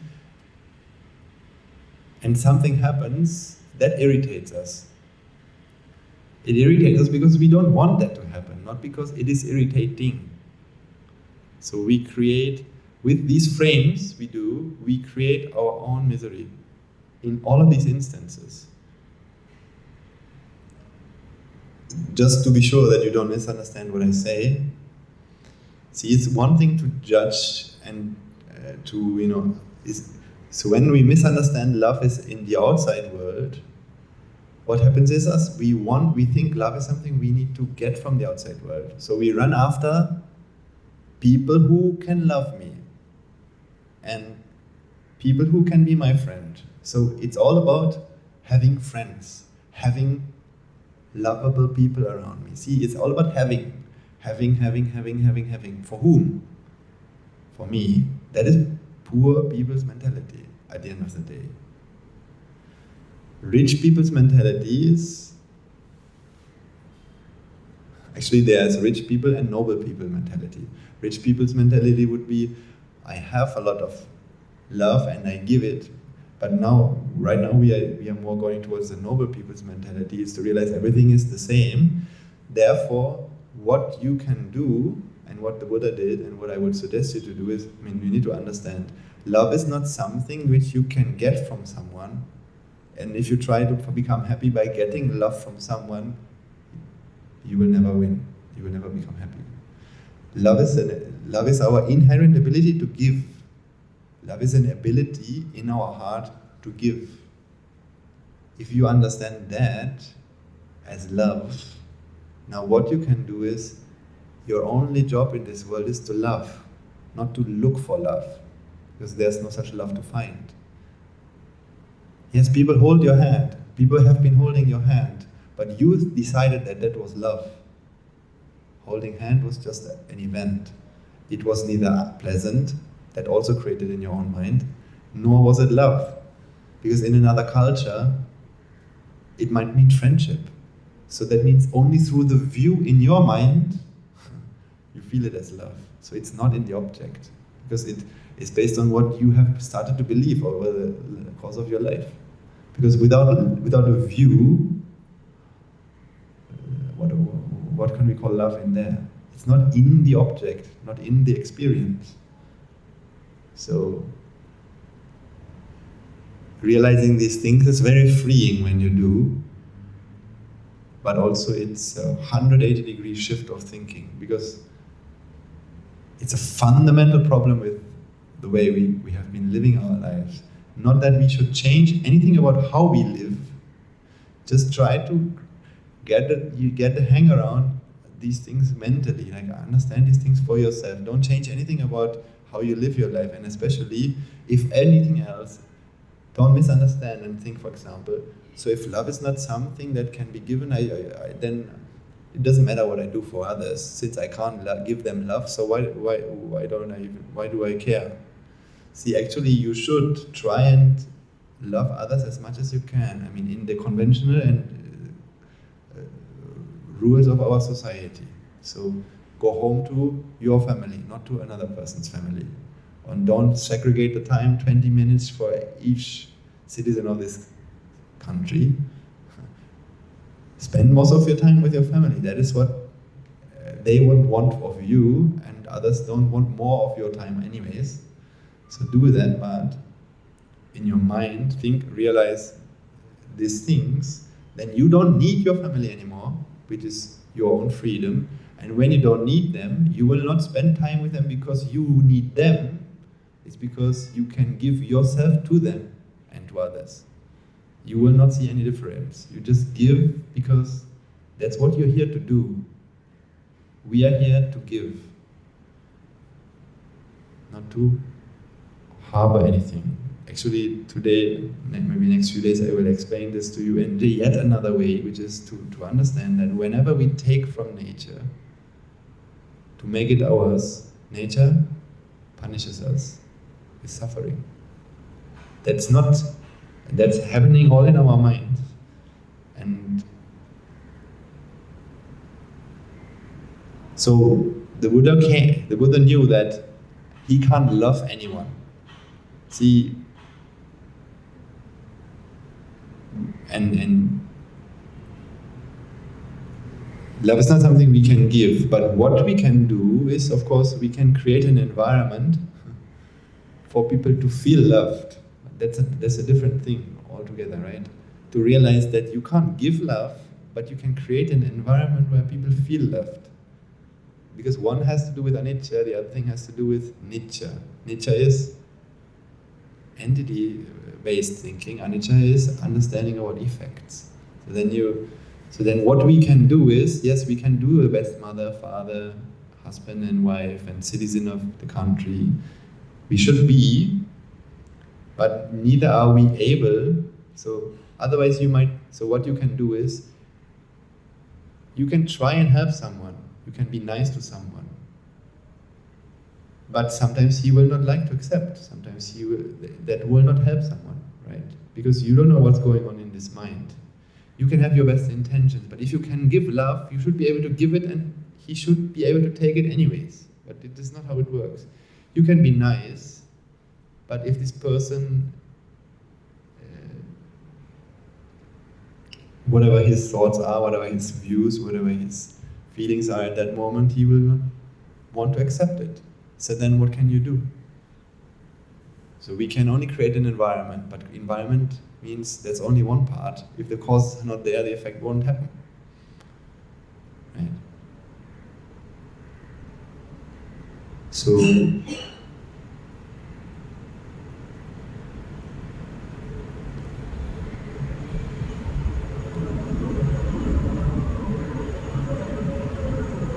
mostly I would say to finish. No, I forgot the meditation completely. I'm still used to pre-meditation schedule. We'll do it next week. But we have done meditation in a way. Let me break it down to you as a summary now before we finish. So realizing that it is one of the most fundamental problems in this world. See, think about young people. Everyone in this world thinks love is something you can get. That's why they want to marry. That's why they want to have people around them, to be loved. But that never finishes, that never satisfies you really. You have to keep keeping them together, and fear will always be with you, or sadness will always be with you, because you're going against nature. You're trying to own and steal people to make them yours. That's what we do in a way when attachment happens, because we think love is something that comes from others. Now I need to find these people who can give it to me. But when you realize that there's no such thing called people with love, that the reality is simply this.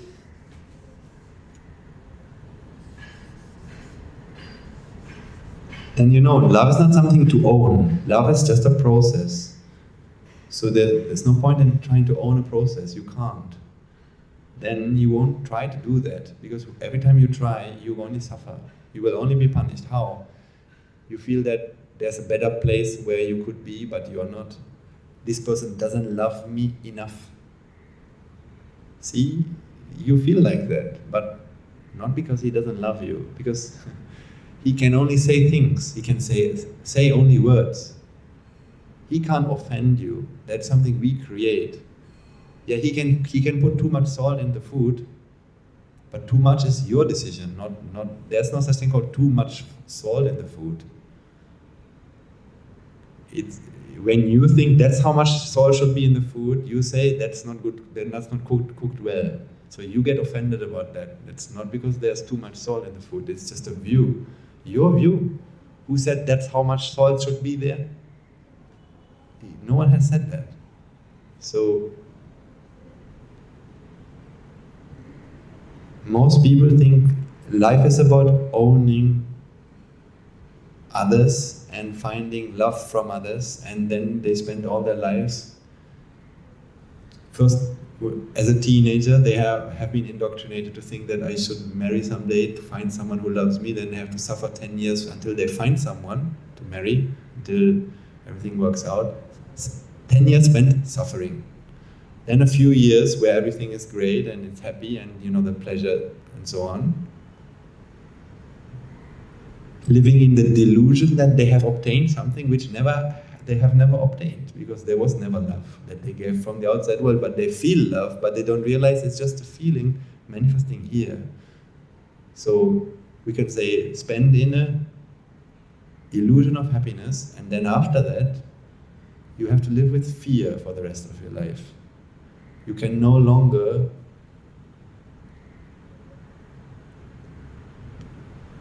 you can't really live with others as well as without them. When they're like how the mother. See, the mother can't live without her son. She wants to be with him, and when she's with him, she can't also enjoy that. She can't enjoy it because he might go anytime. If the son wants to go and see his friends, sometimes mother doesn't like that because I want to spend time with him. If the son doesn't call, what happens? Not good. Sadness, loneliness. So we are torturing ourselves, don't we? So the Buddha just tried to explain us, why are you doing this to yourself? You don't have to. So this is the deep explanation. I can explain it deeper, but that's the real profound explanation of the thing I explained at the beginning: poor people's mindset and rich people's mindset. But that should be practiced. So don't ask others to love you. That is poor people's mindset. Try to at least you have love to give. Yes, maybe you can't love like the Buddha, and of course we all can't do that much. But you can love somehow. You can do at least something, right? So do that. Do that as much as you can, and you will be able to do more. Because when you will realize that you have love to give, nature gives you the ability to love more, isn't it? You will get more love to give. So that means that is what's going to fulfill you. See, Martin Luther King never asked others to, or I don't know, Gandhi, or I don't know, these people, Jesus, the Buddha, these people never waited for others to love them. They went and did it anyways. And this applies to love as well as anything else. So have the rich person's mindset, and from there on, the basis will be made to realize this in its entirety, which will be your salvation in this journey of samsara. I mean, how many families did we have? If I say you have all been my mothers and family and fathers, so I can be grateful. Actually, that's why I speak to you today, because you have done something for me that you deserve to get something back. But do I want to raise another how many hundreds of children in my future? Do I want to be going through all of this for another, I don't know, I don't think so. So what has happened has happened. But how many lives have I been a mother and worried about my children? And sometimes they died before me. Sometimes they went to another country, and most of my life I didn't have them around me.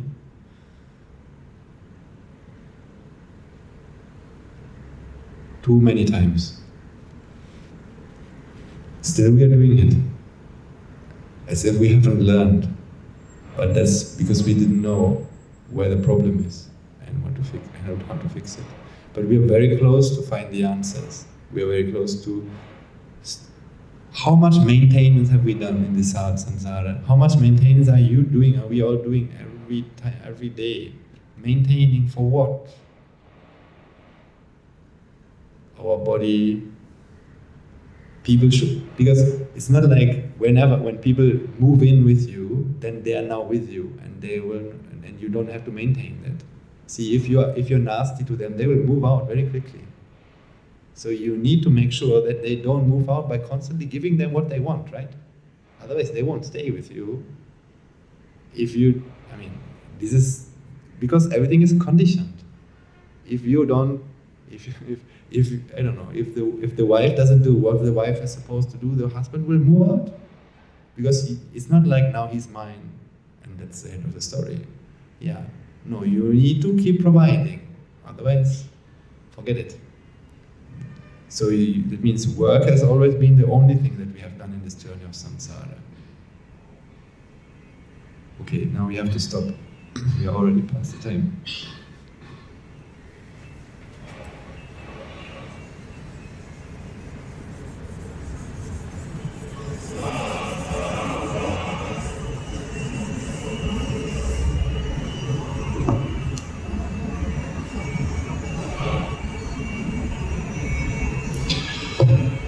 Okay, let us take a moment now and transfer our merits.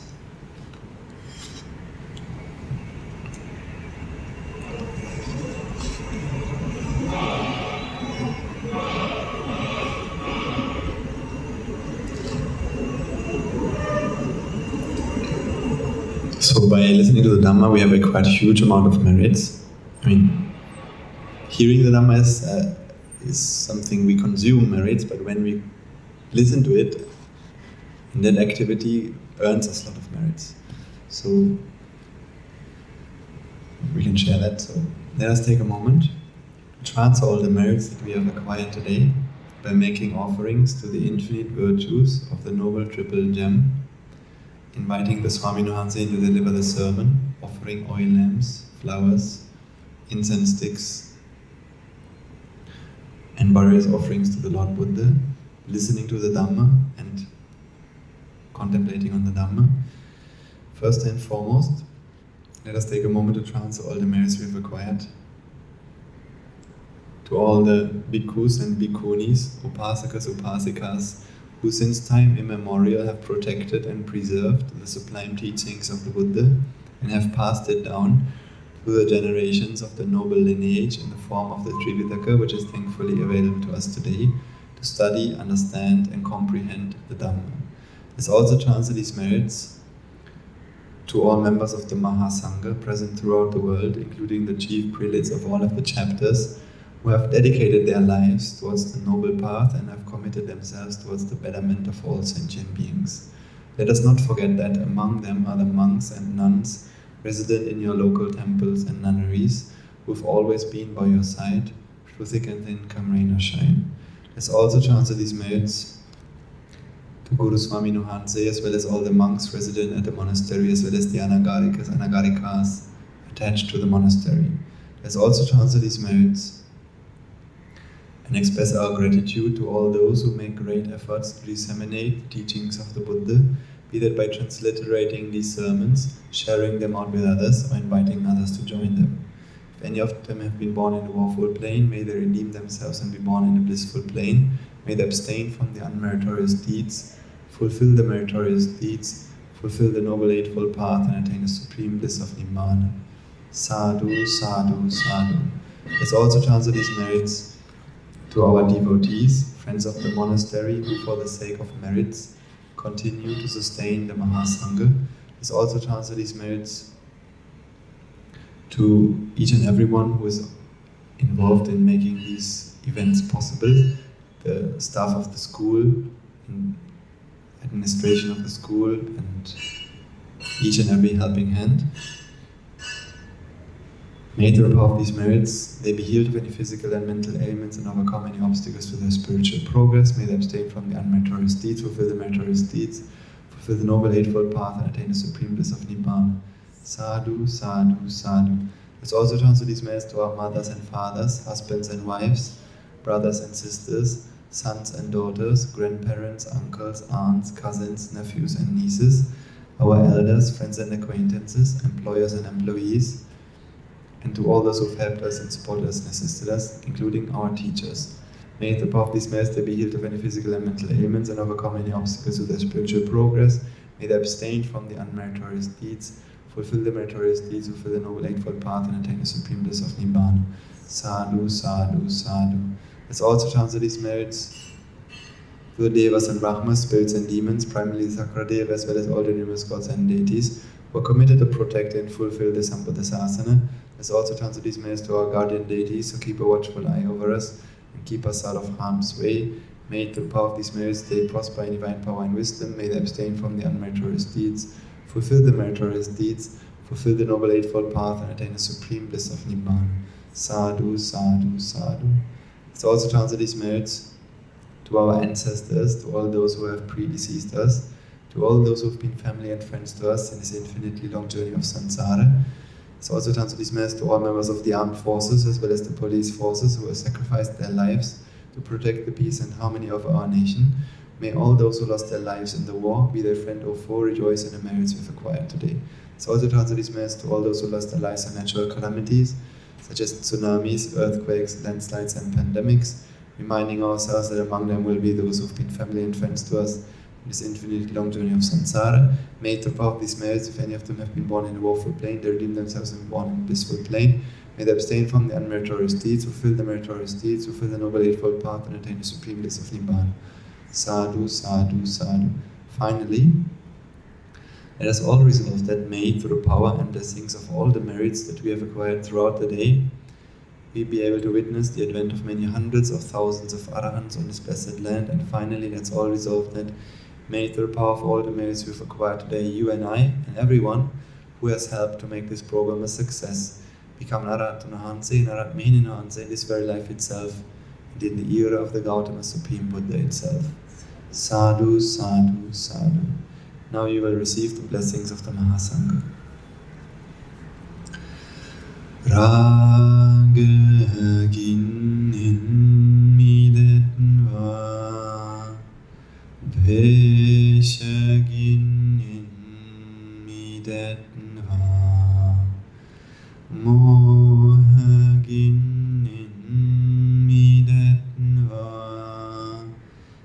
Nibbana Parama Sukhayin Sukhita Taravetna